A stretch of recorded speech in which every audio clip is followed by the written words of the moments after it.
दोस्तों आज से मैं स्टार्ट करने जा रहा हूँ आपके क्लास 12th केमिस्ट्री से जुड़ा हुआ थर्ड चैप्टर वैद्युत रसायन, जिसे इंग्लिश में बोलते हैं इलेक्ट्रोकेमिस्ट्री। एग्जाम के पॉइंट ऑफ व्यू से देखा जाए तो मोस्ट इंपॉर्टेंट चैप्टर है, क्योंकि आपके एग्जाम में इससे 5 नंबर के क्वेश्चन पूछे जाते हैं। जैसा कि चैप्टर के नाम से ही क्लियर हो रहा है कि यहाँ पर जो वैद्युत यानी कि करंट का जो उत्पत्ति हो रहा है वो उत्पन्न हो रहा है रासायनिक अभिक्रिया के थ्रू।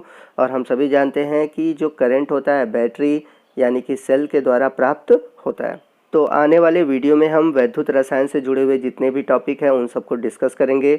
हर एक पॉइंट को जो कि आपके सिलेबस में मेंशन है सभी डिटेल में डिस्कस किया जाएगा। तो आइए चलते हैं आज के टॉपिक की ओर, और हम पहले स्टार्ट करते हैं कुछ बेसिक चीज़ें जो कि आपके विद्युत रसायन से जुड़ी हुई हैं।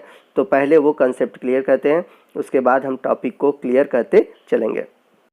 तो हम पहला टॉपिक लेते हैं वैद्युत चालक। तो वैद्युत चालक नाम से ही क्लियर हो रहा है कि ऐसे पदार्थ जिसमें कि करंट यानी कि विद्युत का प्रवाह होता है उन्हें हम बोलते हैं वैद्युत चालक। वैद्युत चालक को हम दो कैटेगरी में डिवाइड कर सकते हैं। पहला है हमारा धात्विक चालक और दूसरा है विद्युत अपघटनी चालक। तो धात्विक चालक क्या होता है पहले ये जानते हैं। तो हम सभी जानते हैं कि जितनी भी धातुएं होती हैं जैसे कि कॉपर है, आयरन है, सिल्वर है, गोल्ड है, ये सभी ऐसे मेटल होते हैं यानी ये ऐसे तत्व होते हैं जिनसे इलेक्ट्रॉन का त्याग होता है, और इलेक्ट्रॉन का त्याग होने के कारण इनमें विद्युत का प्रवाह होता है। तो याद रखिएगा धातुओं में करंट इसलिए पास होता है क्योंकि इनमें इलेक्ट्रॉन त्यागने की प्रॉपर्टी होती है। तो धात्विक चालक में कोई भी रासायनिक अभिक्रिया नहीं होती, यानी कि यहाँ पर कोई भी नया प्रोडक्ट नहीं बनता। वही बात करें हम दूसरे प्रकार के वैद्युत चालक की, जो कि है हमारा वैद्युत अपघटनी चालक। तो वैद्युत अपघटनी चालक वे चालक होते हैं जिनमें कि आयनों के द्वारा वैद्युत का निर्माण होता है, यानी कि जैसे कि कुछ अम्ल हो गए, क्षार हो गए, तो जब ये अपने आयनों में टूट जाते हैं यानी कि धन आयनों या फिर ऋण आयनों में, तो धन आयनों को हम बोलते हैं कैटायन और ऋण आयनों को बोलते हैं एनायन। और इसमें एक पॉइंट याद रखिएगा कि इसमें विद्युत धारा प्रवाहित करने पर रासायनिक परिवर्तन होता है। जैसे कि अगर हम बात करें HCl की, तो जब हम HCl में करंट पास करेंगे तो ये H+ आयन और Cl- आयन में टूट जाएगा, यानी कि इनमें केमिकल चेंजेस होते हैं। तो यदि हम बात करें दोनों में डिफरेंस की, तो धात्विक चालक में निगेटिव आयन के कारण यानी कि इलेक्ट्रॉन के कारण करंट उत्पन्न होता है, जबकि विद्युत अपघटनी चालक में धन आयन और ऋण आयन दोनों के कारण करंट फ्लो होता है। उसके अलावा अगर हम बात करें धात्विक चालक में कोई रासायनिक अभिक्रिया नहीं होती, जबकि विद्युत अपघटनी चालक में रासायनिक अभिक्रिया होती है जिसके थ्रू ये अपने आयनों में टूट जाते हैं। तो यदि हम बात करें विद्युत अपघटनी चालक की, तो इसके 3 एग्जाम्पल होते हैं। ये तीनों एग्जाम्पल कौन कौन से हैं? तो पहला है अम्ल, दूसरा है क्षार और तीसरा है लवण। ये तीनों प्रकार ही आपके आते हैं विद्युत अपघटनी चालक के अंतर्गत। अब यदि हम बात करें विद्युत अपघट के प्रकार की, तो ये 2 प्रकार के होते हैं। पहला होता है प्रबल विद्युत अपघट और दूसरा होता है दुर्बल विद्युत अपघट। तो आइए देखते हैं कि प्रबल विद्युत अपघट्य क्या होते हैं और दुर्बल विद्युत अपघट्य क्या होते हैं।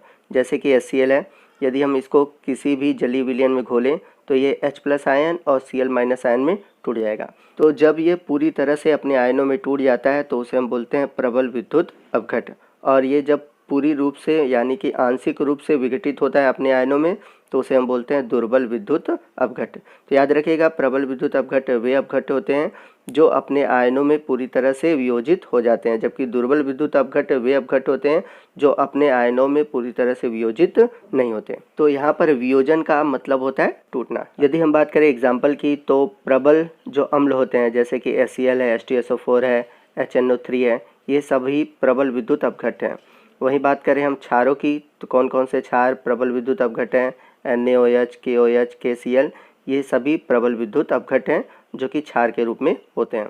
वहीं बात करें हम दुर्बल विद्युत अपघट्य की, यानी कि आंशिक रूप से वियोजित होने वाले अपघट्य की, तो उसमें एसिटिक एसिड हो गया, H2CO3 हो गया, NH4OH हो गया जिसे हम अमोनियम हाइड्रोक्साइड कहते हैं, ये सभी दुर्बल विद्युत अपघट्य हैं।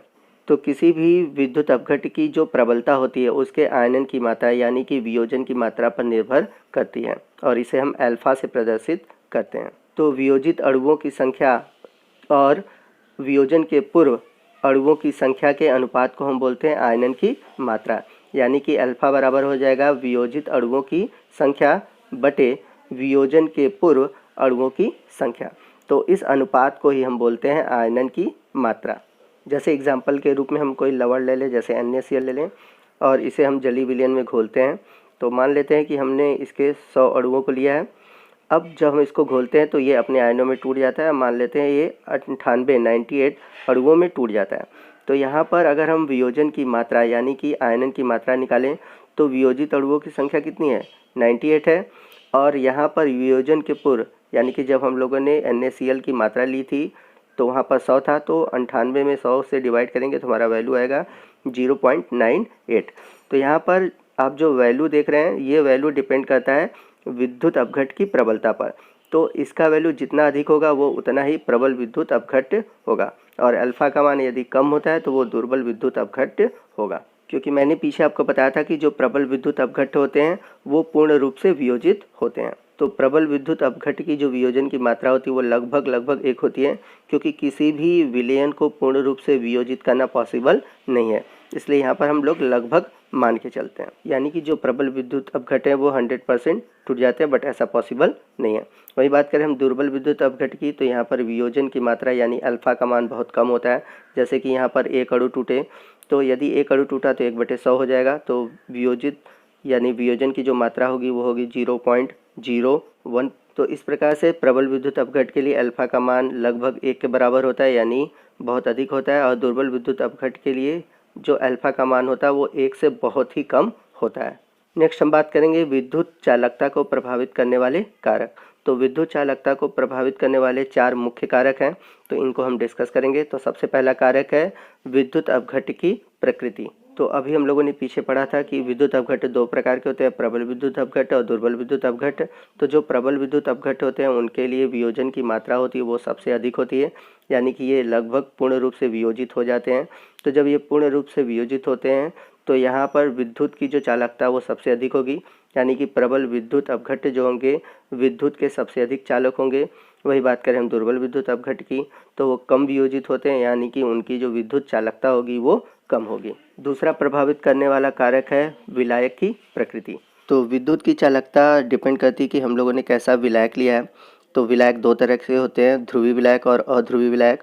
तो जैसा कि हम लोगों ने देखा कि जितने भी आपके प्रबल विद्युत अपघट होते हैं वे धन आवेशित और ऋण आवेशित होते हैं, पूर्ण रूप से धन आवेशित और ऋण आवेशित होते हैं।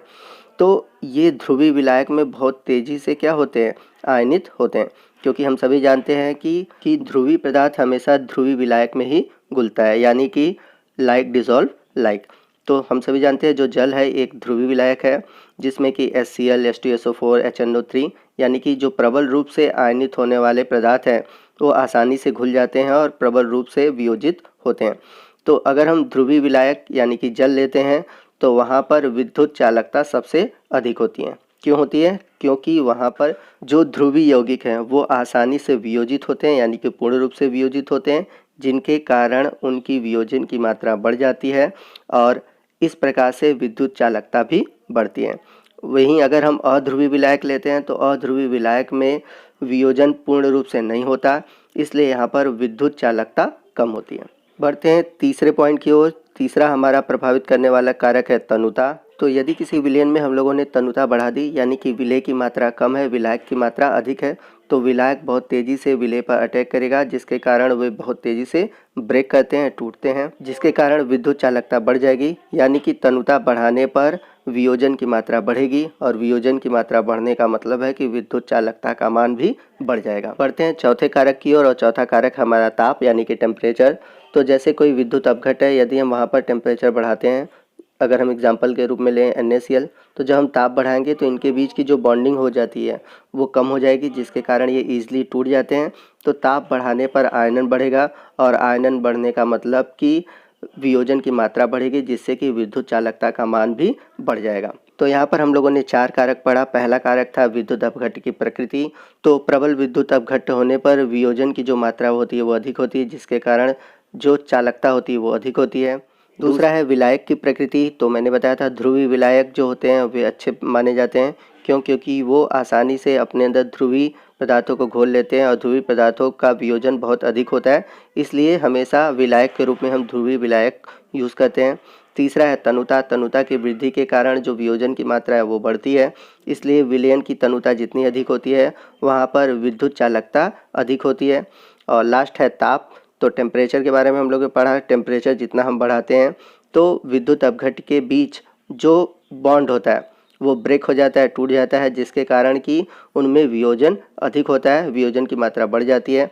तो इस तरह से ये 4 कारक हैं जो कि विद्युत चालकता को प्रभावित करते हैं। तो दोस्तों आज की वीडियो में बस इतना ही। मिलते हैं अगले वीडियो में विद्युत रसायन के और भी अगले पार्ट के साथ, जिसमें कि हम अलग अलग टॉपिक को डिस्कस करेंगे और हमारा जो अगला टॉपिक रहेगा वो रहेगा विद्युत रासायनिक सेल। तो आज का वीडियो आपको कैसा लगा आप ज़रूर हमें कमेंट करके बताइएगा। वीडियो अच्छा लगा हो तो वीडियो को जरूर लाइक कीजिएगा। कोई भी डाउट हो आप कमेंट करके पूछ सकते हैं। और यदि आप हमारे चैनल पर नए हैं और अभी तक आपने हमारे चैनल को सब्सक्राइब नहीं किया तो प्लीज़ हमारे चैनल को सब्सक्राइब कीजिए। और ऐसे ही आपके जितने भी केमिस्ट्री से रिलेटेड चैप्टर हैं या फिर बायो से रिलेटेड चैप्टर हैं वो सभी आपको हमारे चैनल पर मिल जाएंगे। तो आप हमारे चैनल के प्लेलिस्ट में जाकर इन सभी चैप्टर के जो प्लेलिस्ट हैं आप देख सकते हैं। तो बने रहिए आप हमारे चैनल के साथ इसी तरह के वीडियो पाने के लिए। मिलते हैं अगले वीडियो में, तब तक के लिए जय हिंद, जय भारत।